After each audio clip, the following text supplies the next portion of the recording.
അവർ ministries Christian media centre സമർപ്പിക്കുന്ന സ്വർഗസുധ പ്രോഗ്രാമിലേക്ക് നിങ്ങൾക്കേവർക്കും യേശുക്രിസ്തുവിന്റെ ധന്യനാമത്തിൽ സ്നേഹവന്ദനം.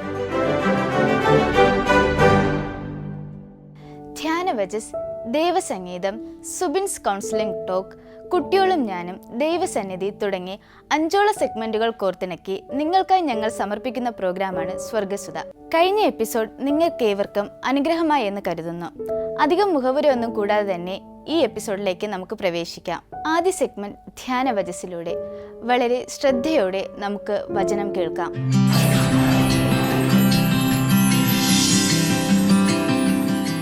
ക്രിസ്തുയേശുവിൻ്റെ നാമത്തിൽ ഏവർക്കും സ്നേഹവന്ദനം. ഇന്നത്തെ ചുരുക്കമായ ചിന്തയ്ക്ക് അടിസ്ഥാനമായി എടുത്തിരിക്കുന്ന വചനം വിശുദ്ധ മർക്കോസ് എഴുതിയ സുവിശേഷം 10-ാം അധ്യായത്തിൻ്റെ 2-ാമത്തെ വാക്യത്തിലുള്ള ഒരു ചെറിയ ചോദ്യമാണ്. ഭാര്യയെ ഉപേക്ഷിക്കുന്നത് പുരുഷന് വിഹിതമോ? കുടുംബജീവിതം എന്നത് ദൈവം സ്ഥാപിച്ചതാണ് എന്ന് വിശുദ്ധ വേദപുസ്തകം നമ്മെ പഠിപ്പിക്കുന്നു. ദൈവത്താൽ സ്ഥാപിതമായ കുടുംബ ജീവിതത്തിൽ പലപ്പോഴും പലതരത്തിലുള്ള പ്രയാസങ്ങളും പ്രതിസന്ധികളും കടന്നു വരികയും അഭിപ്രായ വ്യത്യാസങ്ങളും പരസ്പരം യോജിച്ചു പോകാത്ത സാഹചര്യങ്ങളും ഉണ്ടാകുമ്പോൾ ജീവിത പങ്കാളികൾ തമ്മിൽ വേർപിരിയുന്നതായ അനുഭവങ്ങൾ നാം ധാരാളമായി കണ്ടുകൊണ്ടിരിക്കുകയാണ്. കുടുംബ കോടതികൾ എന്ന ഒരു പ്രത്യേക സംവിധാനം തന്നെ അതിനുവേണ്ടി നമ്മുടെ രാജ്യത്തൊക്കെ ഉണ്ട് എന്ന് നമുക്ക് അറിയാം. എന്നാൽ കർത്താവായ യേശു ക്രിസ്തു ഈ ലോകത്തിൽ ജീവിക്കുകയും ശുശ്രൂഷിക്കുകയും ചെയ്തിരുന്നതായ കാലഘട്ടത്തിൽ യേശുവിൻ്റെ അടുക്കലേക്ക് വന്ന് വ്യത്യസ്തമായ മനോഭാവത്തോടുകൂടി ധാരാളം പേർ പലവിധമായ ചോദ്യങ്ങളെ ചോദിച്ചിട്ടുണ്ട് എന്ന് നമുക്കറിയാം. ആ കൂട്ടത്തിൽ പല ചോദ്യങ്ങളും യേശുവിനെ കുടുക്കുന്നതിന് വേണ്ടിയുള്ള ചോദ്യമായിരുന്നു എന്നും നമുക്കറിയാം. ഇവിടെ യേശുവിൻ്റെ മുൻപിൽ ചിലർ ഒരു കുടുക്ക് ചോദ്യവുമായിട്ട് വന്നു, ഭാര്യയെ ഉപേക്ഷിക്കുന്നത് വിഹിതമാണോ എന്ന്. ഇവിടെ കൃത്യമായ രീതിയിൽ ന്യായപ്രമാണത്തിന് അനുസരണമായ രീതിയിൽ ഭാര്യയെ ഉപേക്ഷിക്കാമോ ഉപേക്ഷിക്കരുതോ എന്നൊക്കെയുള്ള യേശുവിൻ്റെ അഭിപ്രായം ഉണ്ടാകുമ്പോൾ അതിൻ്റെ അടിസ്ഥാനത്തിൽ യേശുവിനെ ഏതെങ്കിലും തരത്തിൽ കൊടുക്കാൻ കഴിയുമോ എന്നുള്ള ചില ചിന്തകളാണ് അവരുടെ ചോദ്യത്തിൽ നമ്മൾ കാണുന്നത്. എന്നാൽ നാം അവിടെ കാണുന്നത് കർത്താവ് അവരോടൊരു മറുചോദ്യം ചോദിക്കുന്നു. എന്താണ് നിങ്ങൾക്ക് ലഭിച്ചിരിക്കുന്ന ഇതിനെക്കുറിച്ചുള്ള ഉപദേശം? അപ്പോൾ അവർ പറയുന്നത്, മോശ പറഞ്ഞിട്ടുണ്ട് ഉപേക്ഷണ പത്രം എഴുതിക്കൊടുത്ത് ഭാര്യയെ ഒഴിവാക്കാം എന്ന്. ഇവിടെ നോക്കുക, കുടുംബ ജീവിതത്തെ അസ്ഥിരപ്പെടുത്തുന്ന തരത്തിലുള്ള ഒരു നിയമം മോശ തന്നെ തങ്ങൾക്ക് തന്നിട്ടുണ്ട് എന്നാണ് അവർ പറയുന്നത്. എന്നാൽ യേശു പറയും, നിങ്ങളുടെ മനസ്സിൻ്റെ കാഠിന്യം കൊണ്ടാണ് അങ്ങനെ ഒരു നിയമം മോശ നൽകിയത് എന്നാണ്. എന്ന് പറഞ്ഞാൽ കുറച്ചുകൂടെ കൃത്യമായി നമ്മൾ മനസ്സിലാക്കുമ്പോൾ അതൊരു ദൈവിക നിയമമല്ല എന്നാണ് യേശു പറയുന്നതിൻ്റെ പൊരുൾ. ദൈവം ഒരിക്കലും ഒരുമിച്ച് ജീവിക്കുവാനായി വേർതിരിക്കപ്പെട്ടിരിക്കുന്ന ഭാര്യാഭർത്താക്കന്മാരെ തമ്മിൽ പിരിക്കുന്നതിനുള്ള സംവിധാനങ്ങൾ നൽകുന്നില്ല എന്നാണ് കർത്താവ് പറയുന്നതിൻ്റെ പൊരുൾ. പിന്നെ എന്താണ്, നിങ്ങൾക്കിങ്ങനെ ഇടയ്ക്കിടയ്ക്ക് വിവാഹം കഴിക്കാനും ഇടയ്ക്കിടയ്ക്ക് ഭാര്യയെ ഒഴിവാക്കാനും ഇടയ്ക്കിടയ്ക്ക് വീണ്ടും വിവാഹം കഴിക്കാനും ഒക്കെയുള്ള മനസ്സുണ്ട് എന്നതുകൊണ്ടാണ് നിങ്ങൾ ഈ ഒരു നിയമത്തെ അല്ലെങ്കിൽ ഈ ഒരു ചിന്തയെ മുറുകെ പിടിക്കുന്നത് എന്നാണ് കർത്താവ് പറയുന്നത്. ഒരു തരത്തിലൊരു ഉപേക്ഷണ പത്രം കൊടുത്ത് ഒഴിവാക്കുവാനുള്ള ഒരു സംവിധാനം അന്ന് അവരുടെ ഇടയിൽ നിലനിന്നിരുന്നു എന്നത് സത്യമാണ്. ഈ കാലഘട്ടത്തിലും നമുക്കറിയാം, ഒരു ഭാര്യയെ ഉപേക്ഷിക്കുവാൻ അല്ലെങ്കിൽ ജീവിത പങ്കാളിയെ ഉപേക്ഷിക്കുവാൻ ഒരു സംവിധാനം നിയമപരമായി ഉണ്ട്, ഡിവോഴ്സ് എന്ന് പറയുന്നതായ ഒരു സംവിധാനം. എന്നാൽ ഇത് ദൈവിക നിയമത്തിന് യോജിച്ചതല്ല എന്നാണ് ഇവിടെ കർത്താവ് കൃത്യമായ രീതിയിൽ പറയുന്നത്. ആ ഭാഗത്തിൻ്റെ ഏറ്റവും ഒടുവിൽ വരുമ്പോൾ കർത്താവ് തന്നെ ഓർമ്മപ്പെടുത്തുന്ന കാര്യമുണ്ട്, ദൈവം യോജിപ്പിച്ചതിനെ മനുഷ്യൻ വേർപിരിക്കരുത് എന്നുള്ളതാണ്. അപ്പോൾ ദൈവത്താൽ എങ്ങനെയാണ് 2 പേർ, ഒരു സ്ത്രീയും പുരുഷനും യോജിപ്പിക്കപ്പെട്ട് ഒരു കുടുംബമായി മാറ്റപ്പെട്ടത് എന്നതിനെക്കുറിച്ച് കൃത്യമായ രീതിയിൽ നമുക്ക് ഉൽപ്പത്തി പുസ്തകത്തിൻ്റെ 2-ാമത്തെ അധ്യായത്തിൽ തന്നെ കാണാൻ സാധിക്കുന്നുണ്ട്. അവിടെ ആദമിൽ നിന്ന് ഹവ്വയെ ഉരുവാക്കി ദൈവം അവരെ ഒരുമിപ്പിച്ചു ഒന്നായി ജീവിക്കുവാൻ ഏൽപ്പിച്ചു എന്നാണ്. മേലാൽ അവർ ഒരു ദേഹമാണെന്നാണ് ദൈവം ഓർമ്മപ്പെടുത്തുന്നത്. നോക്കുക, നമ്മൾ സാധാരണയായി ഒരുപാട് ചിന്തകളിലൊക്കെ കാണുന്ന കാര്യമാണ് ഇത്തരത്തിലുള്ള അഭിപ്രായ ഭിന്നതകളുണ്ടായാൽ പരസ്പരം പിരിയാം എന്നുള്ള ഒരു ചിന്ത. പക്ഷെ അത് ദൈവത്താൽ അനുവദനീയമായൊരു ചിന്തയല്ല എന്നുള്ളതും, ദൈവം രണ്ട് വ്യക്തികളെ ഒന്നാക്കി തീർക്കുന്ന ശ്രേഷ്ഠമായ ഒരു പ്രക്രിയയാണ് വിവാഹത്തിലൂടെ സംഭവിക്കുന്നത്. അതാണ് കുടുംബജീവിതത്തിൻ്റെ അടിസ്ഥാനം എന്നും നമ്മൾ പഠിക്കുന്നുണ്ട്.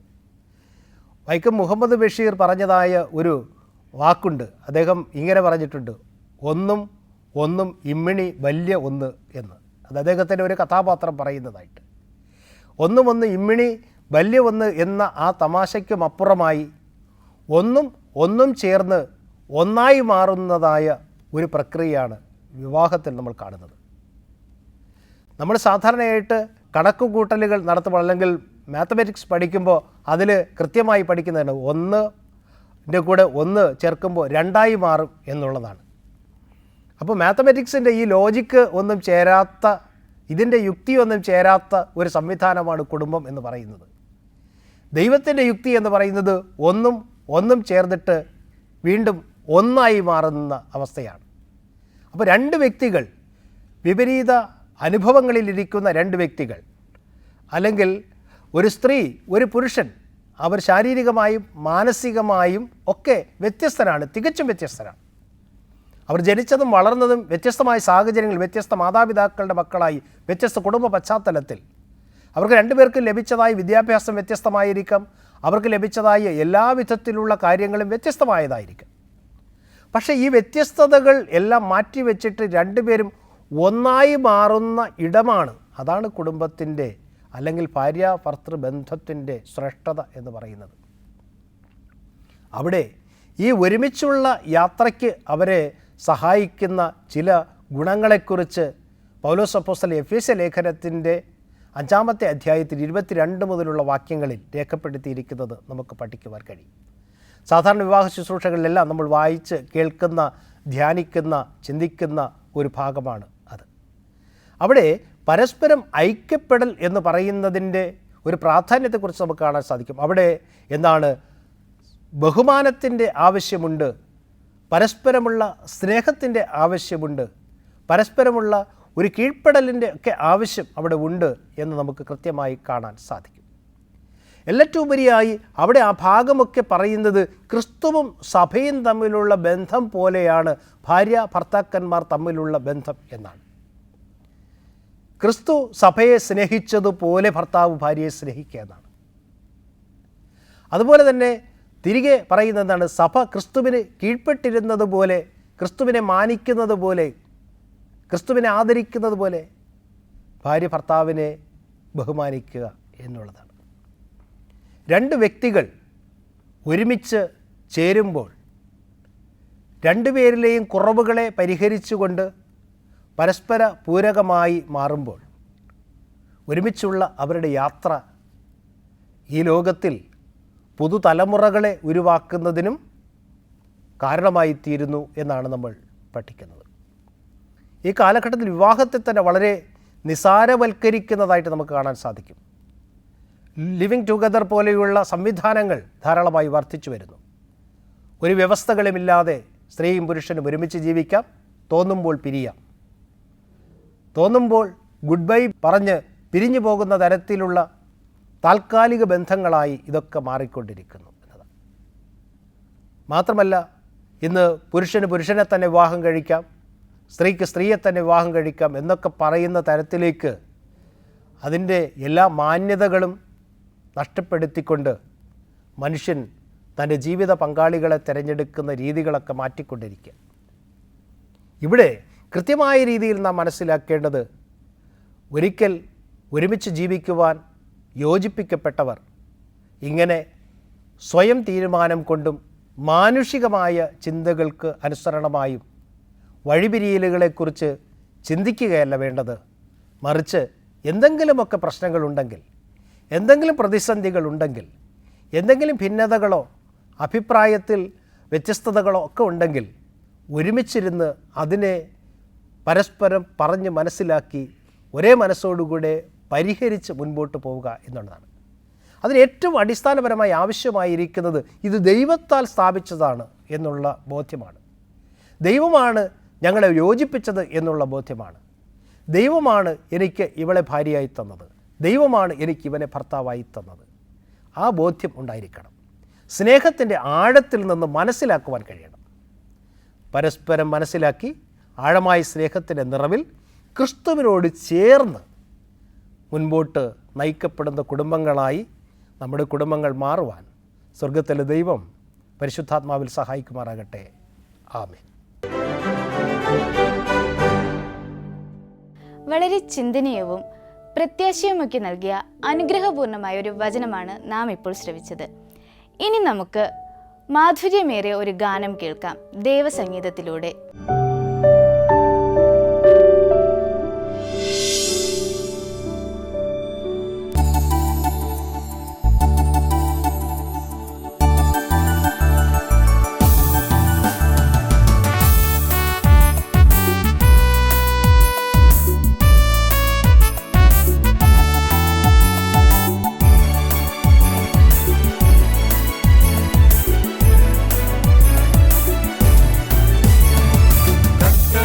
യേശുവോട് കൂടെ വാഴുവാൻ നിത്യമായ പാർപ്പിടം ഒരുക്കിടുന്നവൻ മധ്യവാനിൽ ദൂതരുമായി വന്നിടാൻ കാത്തു നിൽക്കും ഭക്തരെയും ചേർത്തിടാൻ മധ്യവാനിൽ ദൂതരുമായി വന്നിടാൻ കാത്തു നിൽക്കും ഭക്തരെയും ചേർത്തിടാൻ.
നമുക്ക് അടുത്ത സെഗ്മെന്റിലേക്ക് പോകാം. നാം എല്ലാവരും വളരെ ശ്രദ്ധയോടെ കേൾക്കേണ്ട ഒരു സെഗ്മെന്റാണിത്. നമ്മുടെ ജീവിതത്തിൽ നാം പ്രാവർത്തികമാക്കേണ്ട കാര്യങ്ങൾ നമുക്ക് സുബിൻസ് കൗൺസിലിംഗ് ടോക്കിലൂടെ കേൾക്കാം.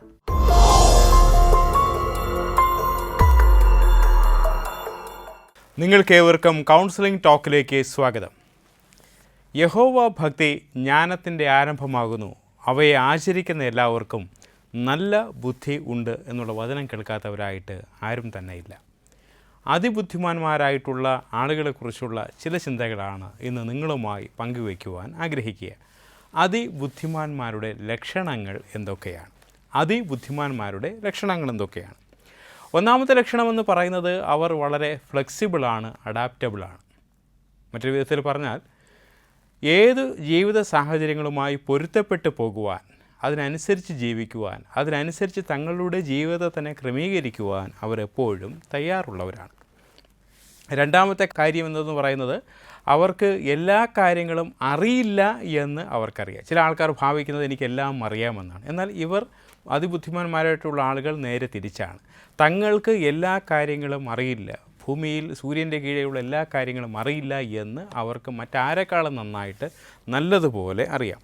മൂന്നാമത്തെ കാര്യം എന്ന് പറയുന്നത് അവർ വളരെ ക്യൂരിയസ് ആണ്. നമ്മൾ ഏറ്റവും നിസ്സാരമെന്ന് കരുതുന്ന കാര്യങ്ങൾ പോലും വളരെ ശ്രദ്ധാപൂർവം നിരീക്ഷിക്കുകയും അതിൻ്റെ പിന്നിലുള്ള കാര്യം എന്താണെന്ന് ആലോചിക്കുകയും ചെയ്യും. ഐസക് ന്യൂട്ടൻ്റെ ആപ്പിളിൻ്റെ കഥ നമുക്ക് നല്ലതുപോലെ അറിയാം. ആപ്പിൾ വീഴുന്ന ലോകത്തിലെ കോടിക്കണക്കിന് ആളുകൾ കണ്ടിട്ടുണ്ട്. പക്ഷേ അദ്ദേഹത്തിന് മാത്രമാണ് അതുമായി ബന്ധപ്പെട്ട് ഒരു പുതിയ സിദ്ധാന്തം അല്ലെങ്കിൽ ആ സിദ്ധാന്തത്തെ ക്രമീകരിക്കുവാനായിട്ട് രൂപപ്പെടുത്തിയെടുക്കുവാനായിട്ട് കഴിഞ്ഞത്. അത് നിരീക്ഷണ പാഠവും ഒന്നുകൊണ്ട് മാത്രമാണ് എന്ന് നമുക്കറിയാം. അതിബുദ്ധിമാന്മാരുടെ മൂന്നാമത്തെ ലക്ഷണം അതുതന്നെയാണ്. നല്ല നിരീക്ഷണ പാഠവുമുണ്ട്. വളരെ ക്യൂരിയസ് ആണ്. ഏറ്റവും നിസ്സാരമെന്നും മറ്റുള്ളവർ കരുതുന്ന കാര്യങ്ങളോട് പോലും വളരെ ക്യൂരിയസ് ആണ്. നാലാമത്തെ കാര്യം എന്ന് പറയുന്നത് അവർ വളരെ തുറവിയുള്ള അല്ലെങ്കിൽ തുറന്ന മനസ്ഥിതി ഉള്ളവരാണ്. പുതിയ ആശയങ്ങളും ചിന്തകളും തങ്ങളുടെ ജീവിതത്തിൽ സ്വീകരിക്കുവാൻ അവർ എപ്പോഴും തയ്യാറാണ്. അവർ അടഞ്ഞ മനസ്ഥിതിക്കാരല്ല. അല്ലെങ്കിൽ ചില ആശയങ്ങൾ മാത്രമേ സ്വീകരിക്കുകയുള്ളൂ, അല്ലെങ്കിൽ ഫണൽ വെച്ച് അല്ലെങ്കിൽ അരിപ്പ വെച്ച് ചില കാര്യങ്ങൾ മാത്രമേ സ്വീകരിക്കുകയുള്ളൂ എന്ന് ചിന്തിക്കുന്ന ആളുകളല്ല. എല്ലാ കാര്യങ്ങളും എല്ലാ ആശയങ്ങളും സ്വീകരിക്കുവാനായിട്ട്, ഉൾക്കൊള്ളുവാനായിട്ട്, മനസ്സിലാക്കുവാനായിട്ട്, അല്ലെങ്കിൽ അതെന്താണ് ഒരുപക്ഷെ അവരുടെ ആശയങ്ങൾക്ക് വിരുദ്ധമായ ആശയങ്ങളാണെങ്കിൽ പോലും അതെന്താണെന്ന് മനസ്സിലാക്കുവാനായിട്ട് അവർ എപ്പോഴും തയ്യാറായിരിക്കും. അഞ്ചാമത്തെ കാര്യമെന്ന് പറയുന്നത് അവർ ഒറ്റയ്ക്കിരിക്കുവാൻ, ഏകാന്തമായി ഇരിക്കുവാൻ ഇഷ്ടപ്പെടുന്നവരാണ്. ആ സമയം അവർ വെറുതെ ഇരിക്കുകയില്ല, സമയം പാഴാക്കുകയില്ല, സോഷ്യൽ മീഡിയയിൽ ചിലവഴിക്കുകയില്ല. മറിച്ച് തങ്ങളുടെ ജീവിതത്തിൻ്റെ മുന്നോട്ടുള്ള ഗതിയെക്കുറിച്ച്, അല്ലെങ്കിൽ ജീവിത കാര്യങ്ങളെക്കുറിച്ച്, അല്ലെങ്കിൽ ലോക കാര്യങ്ങളെക്കുറിച്ച്, അല്ലെങ്കിൽ ചില ചിന്തിക്കേണ്ട കാര്യങ്ങളെക്കുറിച്ച് മനനം ചെയ്തുകൊണ്ടിരിക്കുന്ന ഒരു ചിന്ത അല്ലെങ്കിൽ ഒരു അനുഭവത്തിലായിരിക്കും. നമ്മൾ സ്വന്തം കമ്പനി എന്നൊക്കെ പറയുമ്പോൾ സ്വന്തമായിട്ടിരിക്കാൻ, ഒറ്റയ്ക്കിരിക്കുക, മറ്റാരുടെയും സഹവാസമില്ല, ഒറ്റയ്ക്കിരിക്കുവാൻ അവർ കൂടുതലായിട്ട് ഇഷ്ടപ്പെടും. അടുത്ത കാര്യമെന്ന് പറയുന്നത് അവർ സ്വയം നിയന്ത്രണമുള്ളവരാണ്. തങ്ങളുടെ ജീവിതത്തെ ക്രമീകരിക്കുവാൻ അവർക്ക് നല്ലതുപോലെ അറിയാം. വളരെ പ്ലാനോടുകൂടെ പദ്ധതി അനുസരിച്ച് കാര്യങ്ങളെ ക്രമീകരിച്ചുകൊണ്ട് ജീവിതത്തെ മുന്നോട്ട് കൊണ്ടുപോകുവാൻ അവർക്ക് നല്ലതായിട്ട് സാധിക്കും. അടുത്ത കാര്യം എന്ന് പറയുന്നത് അവർ വളരെ വികാരത്തെ ഉൾക്കൊള്ളുന്നവരാണ്, അല്ലെങ്കിൽ മറ്റുള്ളവരുടെ വികാരങ്ങളെ മനസ്സിലാക്കുന്നവരാണ്. നമ്മൾ എമ്പതറ്റിക് എന്ന് പറയുമല്ലോ, മറ്റുള്ളവരുടെ ഷൂസിനകത്ത് കിടന്ന് അവരുടെ അവസ്ഥ എന്താണെന്ന് മനസ്സിലാക്കി അതിനനുസരിച്ച് പ്രവർത്തിക്കുവാൻ, പ്രതികരിക്കുവാൻ ചിന്തയുള്ള അല്ലെങ്കിൽ മനസ്ഥിതിയുള്ള മനുഷ്യരാണ് അതിബുദ്ധിമാന്മാരായിട്ടുള്ള ആളുകൾ. അടുത്ത അവരുടെ ഏറ്റവും വലിയ പ്രത്യേകത എന്ന് പറയുന്നത് പരന്ന വായനയും ആഴത്തിലുള്ള വായനയും ഉണ്ടായിരിക്കും. ലോകത്തിലുള്ള എല്ലാ വിഷയങ്ങളെക്കുറിച്ചുമുള്ള ചിന്തകൾ, പുസ്തകങ്ങളൊക്കെ അവർ വായിക്കാൻ തയ്യാറാണ്. അതോടൊപ്പം തന്നെ ചില വിഷയങ്ങളെക്കുറിച്ച്, അവർക്ക് ഏറ്റവും ഇഷ്ടപ്പെട്ട ചില വിഷയങ്ങളെക്കുറിച്ച് ആഴത്തിലുള്ള പഠനം കൂടെ അവർ വായിച്ച് മനസ്സിലാക്കി ഉൾക്കൊള്ളുവാൻ തയ്യാറാണ്. അവർ think out of the box എന്നുള്ള ചിന്തകൾ ജീവിക്കുന്ന ആൾക്കാരാണ്. എല്ലാം ചില ചുറ്റുവട്ടങ്ങളിൽ മാത്രം, അല്ലെങ്കിൽ ചില ചതുരങ്ങൾക്കുള്ളിൽ മാത്രം ചിന്തിക്കുവാൻ ഇഷ്ടപ്പെടുന്നവരല്ല. അതിന് പുറത്തേക്ക് കടന്ന് ചിന്തിക്കുവാൻ അവർക്ക് താല്പര്യമാണ്. മറ്റൊരു കാര്യമെന്ന് പറയുന്നത് അവർ വളരെ താമസിച്ചുറങ്ങുകയും താമസിച്ച് എഴുന്നേൽക്കുകയും ചെയ്യുന്ന ആളുകൾ. മറ്റൊരു വിധത്തിൽ പറഞ്ഞാൽ നമ്മുടെ ശരീരത്തിൽ ബയോളജിക്കൽ ക്ലോക്ക് ഉണ്ടല്ലോ, ആ ക്ലോക്കിനെ ബ്രേക്ക് ചെയ്യുവാൻ അവർ എപ്പോഴും ഉത്സുകരായിരിക്കും. വളരെ രസകരമായ മറ്റൊരു ചിന്ത എന്ന് പറയുന്നത് ഈ കുടുംബത്തിലെ മൂത്തയാൾ വളരെ ബുദ്ധിമാനായിരിക്കുന്നതാണ്. എപ്പോഴും അങ്ങനെ ആയിരിക്കണമെന്നില്ല, എങ്കിലും വളരെ രസകരമായ ഒരു പഠന ചിന്ത അങ്ങനെയാണ് വരുന്നത്. കുടുംബത്തിലെ ഏറ്റവും മൂത്തയാൾ അതിബുദ്ധിമാനായ ആളായിരിക്കും. അടുത്ത കാര്യമെന്ന് പറയുന്നത് ഇവർ പെട്ടെന്ന് ടെൻഷനാകുന്ന ആളുകളായിരിക്കും. ഇവർ വൈകാരികമായി കുറച്ചുകൂടെ റിജിഡായിട്ടുള്ള ആളുകൾ നമുക്ക് വേണമെങ്കിൽ പറയാം. വളരെ പെട്ടെന്ന് ടെൻഷനാകുന്ന അല്ലെങ്കിൽ ആങ്സൈറ്റി ഉള്ള ആളുകളെന്ന് ഇവരെക്കുറിച്ച് പറയാൻ സാധിക്കും. മറ്റൊരു കാര്യമെന്ന് പറയുന്നത് ഇവരുടെ ഫിസിക്കലായിട്ടുള്ളൊരു രീതി ഇങ്ങനെയാണ്. വളരെ വേഗത്തിൽ അല്ലെങ്കിൽ വളരെ സാവധാനത്തിൽ നടക്കുന്നവരായിരിക്കും. ഇവർ ചില ആൾക്കാർ ശ്രദ്ധിച്ചാൽ വളരെ വേഗത്തിൽ നടക്കും, ചില ആൾക്കാർ വളരെ ചിന്തിച്ച് സാവധാനത്തിൽ വളരെ പതുക്കെ, സാധാരണ നോർമലായിട്ടൊരാൾ നടക്കുന്ന സ്പീഡിനേക്കാളും പേസിനേക്കാളും വളരെ കുറച്ച് വളരെ പതുക്കെ നടക്കുന്ന ആളുകൾ. ഈ രണ്ട് എക്സ്ട്രീമിലും അവർ പോകാറുണ്ട് അതിബുദ്ധിമാന്മാരായിട്ടുള്ള ആളുകൾ. ഏറ്റവും അവസാനത്തെ കാര്യമെന്ന് പറയുന്നത് നമുക്ക് വളരെ പ്രയാസകരമെന്ന് തോന്നുന്ന ഒരുപാട് ചിന്തകൾ അവരുടെ തലയിൽ കൂടെ കടന്നു പോകും. ഇവരോട് സംസാരിക്കുമ്പോൾ ചില സമയത്ത് നമുക്ക് തന്നെ വളരെ കൺഫ്യൂഷനാകും. എന്താണ് ഇവർ പറയുന്നത്? എൻ്റെ ബുദ്ധിക്ക് കോംപ്രഹെൻഡ് ചെയ്യുവാൻ അല്ലെങ്കിൽ മനസ്സിലാക്കുവാൻ, ഉൾക്കൊള്ളുവാൻ കഴിയാത്ത തരത്തിലുള്ള വളരെ വിശാലമായ ഉയർന്ന ചിന്തകളാണ് പറയുന്നത്. പലപ്പോഴും നമ്മൾ പറയുന്ന വാക്ക് ഇങ്ങനെയാണ്: അവർ പറയുന്നത് എനിക്ക് മനസ്സിലാകുന്നില്ല, അവൻ പറയുന്നത്, അവൾ പറയുന്നത് എനിക്ക് മനസ്സിലാകുന്നില്ല എന്ന് നമ്മൾ പറയാറുണ്ട്. അതിബുദ്ധിമാന്മാരുടെ ചിന്തകൾ വളരെ ഉന്നത തലത്തിലുള്ളതായിരിക്കും, വളരെ കോംപ്ലിക്കേറ്റഡ് ആയിരിക്കും, മനസ്സിലാക്കാൻ വളരെ ബുദ്ധിമുട്ടുള്ളതായിരിക്കും. ഇതാണ് വളരെ ബുദ്ധിമാന്മാരായിട്ടുള്ള ആളുകളുടെ പ്രധാന ചിന്തകൾ അല്ലെങ്കിൽ അവരെക്കുറിച്ചുള്ള പ്രധാന കാര്യങ്ങൾ എന്ന് നമുക്ക് പറയാനായി സാധിക്കും. മറ്റൊരു വീഡിയോയുമായിട്ട് നമുക്ക് വീണ്ടും കാണാം. അതുവരേക്കും താങ്ക് യു. വളരെ മനോഹരമായ ടോക്ക്. നാം എല്ലാവരും ഇത് മനസ്സിലാക്കി നമ്മുടെ ജീവിതത്തിൽ അപ്ലൈ ചെയ്യുവാൻ ശ്രമിക്കുക. ഇനി നമ്മുടെ കൊച്ചു കൂട്ടുകാർ കാത്തിരുന്ന സമയം എത്തിയിരിക്കുകയാണ്. ഇതുവരെ കേട്ട പാട്ടും മെസ്സേജും കൗൺസിലിംഗ് ടോക്കുമെല്ലാം നിങ്ങൾക്ക് ഏവർക്കും മനസ്സിലായെന്ന് വിശ്വസിക്കുന്നു. അടുത്തതായി നിങ്ങളുടെ സെഗ്മെന്റ് കുട്ടികളും ഞാനും. എല്ലാവരും ശ്രദ്ധിച്ചിരിക്കണേ.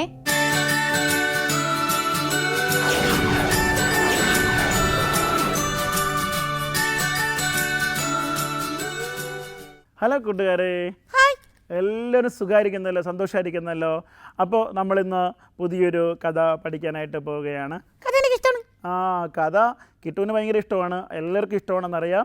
അപ്പോൾ നമ്മളിന്നൊരു പുതിയ കഥ, അക്ബർ ചക്രവർത്തിയെക്കുറിച്ച് കേട്ടിട്ടുണ്ടല്ലോ.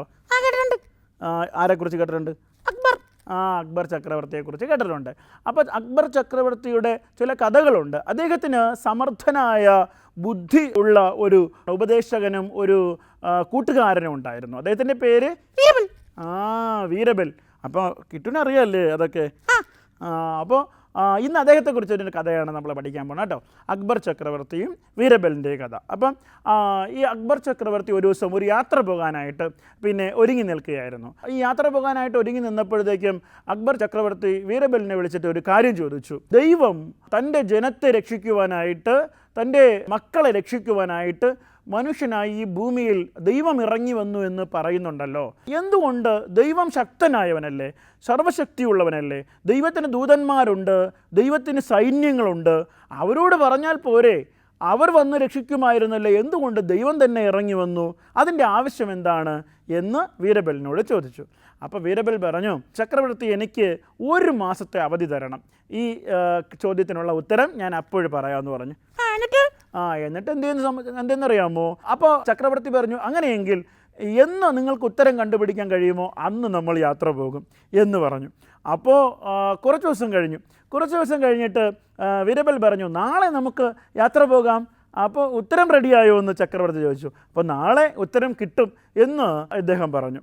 അങ്ങനെ പിറ്റേന്ന് യാത്രയ്ക്ക് പോകാനായിട്ട് ചക്രവർത്തി ഉണ്ട്, ഒപ്പം അദ്ദേഹത്തിൻ്റെ സൈന്യത്തിൻ്റെ ആൾക്കാർ കുറച്ച് പേരുണ്ട്. അദ്ദേഹം എവിടെ പോകണമെങ്കിലും അദ്ദേഹത്തിന് അംഗരക്ഷകർ വേണമല്ലോ, എങ്കിൽ ആപത്തോ അനർത്ഥങ്ങളോ എന്തെങ്കിലും വന്നു കഴിഞ്ഞാൽ രാജാവിനെ രക്ഷിക്കണമല്ലോ. അതുകൊണ്ട് കൂടെ സൈന്യത്തിൻ്റെ കുറച്ച് ആൾക്കാരുണ്ട്, അങ്ങനെ ബന്ധുക്കളുണ്ട്. അവരൊക്കെ നമ്മൾ ഇങ്ങനെ യാത്ര പോകാൻ ഒരുങ്ങി നിൽക്കുകയാണ്. അപ്പോൾ യാത്ര പോകാനുള്ള സമയമായപ്പോൾ അവരെല്ലാം എത്തി, വീരബൽ മാത്രം വന്നില്ല. അപ്പോൾ വീരബലിനെ കൂടാതെ ചക്രവർത്തി പറഞ്ഞു, ഞാൻ വരില്ല എന്ന് പറഞ്ഞു. അപ്പോഴുണ്ട് അതാ വീരബൽ വരുന്നു, തോളിലൊരു ആളെയും ഇട്ടുകൊണ്ടാണ് വീരബൽ വരുന്നത്. അപ്പോൾ ഈ യാത്ര പോകാനുള്ള കപ്പൽ യാത്രയാണ് കേട്ടോ, ബോട്ടിലാണ് യാത്ര ചെയ്യുന്നത്. അപ്പോൾ ബോട്ടിൻ്റെ അടുത്തെത്തിയപ്പോൾ ബോട്ടിൽ എന്തിനാണ് പോകുന്നത്? പിന്നെ വെള്ളത്തിൽ കൂടെ ബസ് പോകുമോ? ഇല്ല. പിന്നെന്തോ പോകും? വള്ളം പോരെ എന്നാണ് ചോദിക്കണേ. അപ്പോൾ വള്ളത്തിൽ സ്ഥലമില്ല, അതുകൊണ്ടാണ് ബോട്ട്. ബാക്കി പറയാം. അപ്പോൾ അങ്ങനെ എന്ത് ചെയ്യുന്നറിയാമോ, ഈ ഒരാളെയും തോളിലിട്ട് വീരബൽ വരുന്നു. അപ്പോൾ വീരബൽ പറഞ്ഞു, യജമാനനെ, ഞാനിങ്ങനെ താമസിക്കാൻ കാരണം ഞാൻ ഇറങ്ങിയപ്പോഴത്തേക്കും അങ്ങയുടെ മകൻ എൻ്റെ ഒപ്പം വരണമെന്ന് വാശി പിടിച്ച് കരഞ്ഞു. ഞാൻ പറഞ്ഞു, പാടില്ല, ഞങ്ങൾ വേറൊരു യാത്ര പോവുകയാണ് എന്ന് പറഞ്ഞു. അപ്പോൾ മകൻ ഭയങ്കര കരച്ചിലായി. അവൻ അവസാനം കരഞ്ഞു തളർന്നു, ഇങ്ങനെ ഉറങ്ങിപ്പോയി. ഞാൻ അവനെയും എടുത്തുകൊണ്ടാണ് വരുന്നത് എന്ന് പറഞ്ഞു. അങ്ങയുടെ മകനാണ് എൻ്റെ തോളിലെന്ന് പറഞ്ഞു. അപ്പോൾ ഈ യാത്ര പോകാനുള്ള തിരക്കിനിടയിൽ ഈ മകൻ്റെ മുഖം ഒന്ന് ശ്രദ്ധിക്കാനായിട്ട് ഈ ചക്രവർത്തി പോയില്ല. പെട്ടെന്ന് ബോട്ടിൽ കയറാൻ പറഞ്ഞു. കയറി അവരിങ്ങനെ യാത്ര തുടങ്ങി ഒരു പകുതി ദൂരമൊക്കെ എത്തിയപ്പോഴത്തേക്കും ഈ വീരബൽ എന്ത് ചെയ്യുന്നറിയാമോ? വീരബലിൻ്റെ തോളിൽ കിടന്ന ഈ മകനെ എടുത്ത് വെള്ളത്തിലേക്ക് ഒറ്റയേറ്. അപ്പോൾ ചക്രവർത്തിക്ക് ഭയങ്കര വിഷമമായി. ചക്രവർത്തി ചാടി വെള്ളത്തിലിറങ്ങിയിട്ട് മുങ്ങിത്താഴുന്ന തൻ്റെ മകനെ എടുത്തു നോക്കിയപ്പോഴാണ് ചക്രവർത്തി ശ്രദ്ധിക്കുന്നത്, ഈ എടുത്തെറിഞ്ഞത് മകനായിരുന്നില്ല, പകരം ഒരു ഡമ്മി ആയിരുന്നു, ഒരു പാവയായിരുന്നു. ചമ്മിപ്പോയി. ചക്രവർത്തി ചമ്മിപ്പോയി. പക്ഷേ ചക്രവർത്തിയാണ്, ദേഷ്യം വരും, പെട്ടെന്ന് ശിക്ഷയുണ്ടാവും. അപ്പോൾ അതിനു മുമ്പ് തന്നെ വീരബൽ പറഞ്ഞു, അങ്ങ് എന്നോട് ക്ഷമിക്കണം. ഞാൻ അങ്ങയുടെ ചോദ്യത്തിനുള്ള ഉത്തരം കണ്ടെത്തുന്നതിനുള്ള ഒരു മാർഗമായിരുന്നു ഇത്. അപ്പോൾ അദ്ദേഹം ചോദിച്ചു, അതെന്താണ് മാർഗം? അപ്പോൾ ഈ വീരബൽ പറഞ്ഞു, അങ്ങ് എന്തിനാണ് മകനെ രക്ഷിക്കുന്നതിന് വേണ്ടിയിട്ട് അങ്ങ് തന്നെ എടുത്ത് ചാടിയത്? അങ്ങക്ക് ഇവിടെ ഞാനുണ്ട്, പിന്നെ സൈന്യമുണ്ട്, അവരോട് പറഞ്ഞാൽ പോരെ, അവർ രക്ഷിക്കുകയില്ലേ? എന്നോട് പറഞ്ഞാൽ പോരെ, എന്തുകൊണ്ട് അങ്ങ് ചാടി? അപ്പോൾ അദ്ദേഹം പറഞ്ഞു, എൻ്റെ മകൻ വെള്ളത്തിൽ ഇങ്ങനെ മുങ്ങിത്താഴുമ്പോൾ എനിക്ക് നോക്കി നിൽക്കാൻ കഴിയുമോ? അതുകൊണ്ട് ഞാൻ അവരെ രക്ഷിക്കുവാൻ വേണ്ടി എടുത്തു ചാടി. അപ്പോൾ ആ വീരബൽ പറഞ്ഞു, യജമാനനെ, അതുപോലെ തന്നെയാണ് ദൈവം മനുഷ്യനായി ഈ ഭൂമിയിലേക്ക് ഇറങ്ങി വന്നത്. ദൈവത്തിൻ്റെ മക്കൾ ഈ ഭൂമിയിൽ പാപത്തിൽ കഷ്ടപ്പെടുമ്പോൾ, അവർ പാപത്തിൽ മരിക്കുവാൻ പോകുമ്പോൾ അവരെ രക്ഷിക്കുവാൻ ദൈവമല്ലേ ഇറങ്ങി വരേണ്ടത്? ആ ദൈവം മനുഷ്യനായി ഇറങ്ങി വന്നതിന് കാരണം ആ മനുഷ്യരെ രക്ഷിക്കുവാൻ അവൻ അവരെ മക്കളായി സ്നേഹിച്ചത് കൊണ്ട് തന്നെ എന്ന് അദ്ദേഹം മറുപടി പറഞ്ഞു. അപ്പോൾ ചക്രവർത്തിക്ക് കാര്യങ്ങളൊക്കെ ബോധ്യമായി. പ്രിയപ്പെട്ട കൂട്ടുകാരെ, നമ്മൾ മനസ്സിലാക്കേണ്ട ഒരു കാര്യം, ദൈവം നമ്മളെ രക്ഷിക്കുവാൻ നമ്മുടെ അരികിലേക്ക് ഇറങ്ങി വന്നവനാണ്. അപ്പോൾ ഇന്നത്തെ ചോദ്യം ഇതാണ്: അവൻ തൻ്റെ ജനത്തെ അവരുടെ പാപങ്ങളിൽ നിന്ന് രക്ഷിക്കാനിരിക്കുക കൊണ്ട് നീ അവന് യേശു എന്ന് പേരിടണം. ഇങ്ങനെ ഒരു വാക്യം വേദപുസ്തകത്തിലുണ്ട്. പിന്നെ നമുക്കറിയാം യേശുപ്പച്ചൻ്റെ ജനനത്തെക്കുറിച്ച് ദൂതൻ പറഞ്ഞ വാക്യമാണ്. അപ്പോൾ ആ വാക്യം ഏത് പുസ്തകത്തിൽ, എത്രാം അധ്യായത്തിൽ, എത്രാമത്തെ വാക്യം എന്ന് കണ്ടുപിടിച്ചെഴുതുക. സമ്മാനമുണ്ട്. അപ്പോൾ കഥ എല്ലാവർക്കും ഇഷ്ടമായല്ലോ. അപ്പോൾ നമ്മൾ വീണ്ടും കാണാം. അതുവരേക്കും ടാറ്റാ. Okay, bye bye. കൊച്ചു കൂട്ടുകാർക്ക് എല്ലാവർക്കും ഇന്നത്തെ ബൈബിൾ ഭാഗം മനസ്സിലായോ? അങ്കിൾ നമ്മളോട് ചോദിച്ച ചോദ്യം മനസ്സിലായോ? മനസ്സിലായെങ്കിൽ നിങ്ങളുടെ ഉത്തരം ഞങ്ങൾക്ക് അറിയിക്കുക. ഈ പ്രോഗ്രാമിൻ്റെ അവസാനം ഞങ്ങളുടെ വാട്സപ്പ് നമ്പറും ഫോൺ നമ്പറും നൽകുന്നതാണ്. അതിലേക്ക് നിങ്ങളുടെ ഉത്തരങ്ങൾ അയച്ച് സമ്മാനങ്ങൾ നേടണം കേട്ടോ. സ്വർഗസുധ പ്രോഗ്രാമിൻ്റെ അവസാനത്തെ സെഗ്മെന്റ് ദൈവസന്നിധി. നമുക്ക് ഏവർക്കും പ്രാർത്ഥനയോടുകൂടി ആയിരിക്കാം.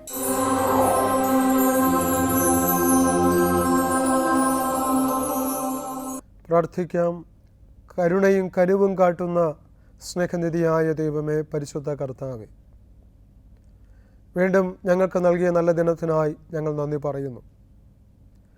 വിശേഷമായി ഉപരിപഠനങ്ങൾക്കായി വിദേശ രാജ്യങ്ങളിലായിരിക്കുന്ന ഞങ്ങളുടെ ദേശത്തിലെ പ്രിയപ്പെട്ട ഓരോ മക്കളെയും, വിശേഷമായി യുവതി യുവാക്കളെ അവിടുത്തെ കരങ്ങളേൽപ്പിച്ച് പ്രാർത്ഥിക്കുന്നു. ജീവിതത്തിൻ്റെ നന്മകൾക്ക് വേണ്ടി ദൈവമേ, വിദേശ രാജ്യങ്ങളിലേക്ക് ഉപരിപഠനങ്ങൾക്കായും ജോലികൾക്കായും കടന്നുപോയിരിക്കുന്ന അനേകം പ്രിയപ്പെട്ടവർ ഞങ്ങൾ അവിടുത്തെ കരങ്ങളേൽപ്പിച്ച് പ്രാർത്ഥിക്കുന്നു. അവരായിരിക്കുന്ന ചുറ്റുപാടുകൾ, അവരായിരിക്കുന്ന വിദ്യാഭ്യാസ മേഖലകൾ, ദൈവമേ, പരിജ്ഞാനത്തിൻ്റെ നിറവ് അവയിലൂടെ അങ്ങ് നൽകുകയും നല്ല ആലോചനകളെ അവർക്ക് നൽകി ദൈവമേ, അവിടുത്തെ തിരുനന്മ അനുഭവിച്ചുകൊണ്ട് സന്തോഷപ്രദമായ ജീവിത മേഖലകളിലേക്ക് ഓരോ മക്കളും ഉയരുവാൻ തക്കവണ്ണം നിൻ്റെ അളവുകൾ കൂടാത്ത നിത്യമായ കൃപകളെ കൊണ്ട് പ്രിയപ്പെട്ടവരുടെ നിറയ്ക്കുമാറകണമെന്ന് പ്രാർത്ഥിക്കുന്നു. അങ്ങനെ പ്രിയ മക്കളിലൂടെ അവരുടെ കുടുംബം, അവരാൽ സ്നേഹിക്കപ്പെടുന്നവർ ഒക്കെ സന്തോഷം അനുഭവിപ്പാനും ഭാവികാല ജീവിതത്തിൻ്റെ നന്മയുടെ വാഗ്ദാനങ്ങളായി പ്രിയമക്കൾ സമൂഹത്തിനും സഭയ്ക്കും ദേശത്തിനുമൊക്കെ അനുഗ്രഹമായി തീരുവാൻ തക്കവണ്ണം സ്വർഗസ്ഥ പിതാവിൻ്റെ തിരുകൃപ പ്രിയമക്കളുടെ അങ്ങ് പകരണമേ എന്ന് പ്രാർത്ഥിക്കുന്നു. അവരായിരിക്കുന്ന ദേശവും ഇടങ്ങളെയും അവിടുന്ന് കാത്തു പരിപാലിക്കണമേ. സമസ്ത സുന്ദരമായ നന്മകൾ കൊണ്ട് പ്രിയമക്കളെ നിറയ്ക്കുന്നതോടൊപ്പം ഭാവി ജീവിതത്തിൻ്റെ വാഗ്ദാനങ്ങളായി മാറുവാൻ തക്കവണ്ണം ഏവരെ അവിടുന്ന് സഹായിക്കണമേ. സമസ്തവും ക്രിസ്തയേശു മുഖാന്തരം യാചിക്കുന്നു. ഞങ്ങളുടെ യാചന കേൾക്കണമേ നല്ല പിതാവേ. ആമേൻ. ഈ പ്രോഗ്രാം നിങ്ങൾക്ക് അനുഗ്രഹമായി എന്ന് വിശ്വസിക്കുന്നു. ഇതുവരെയും ഞങ്ങളെ ശ്രവിച്ച പ്രേക്ഷകർക്ക് യേശുക്രിസ്തുവിന്റെ നാമത്തിൽ നന്ദി. നിങ്ങളുടെ നിർദ്ദേശങ്ങളും അഭിപ്രായങ്ങളും ഉത്തരങ്ങളും ഞങ്ങളെ അറിയിക്കുക. Our new address, Christian Media Center, number 105, Pantheon Road, 2nd floor, Egmore, opposite to Egmore Museum, Chennai, 600008. Our phone number 044 2432 0488.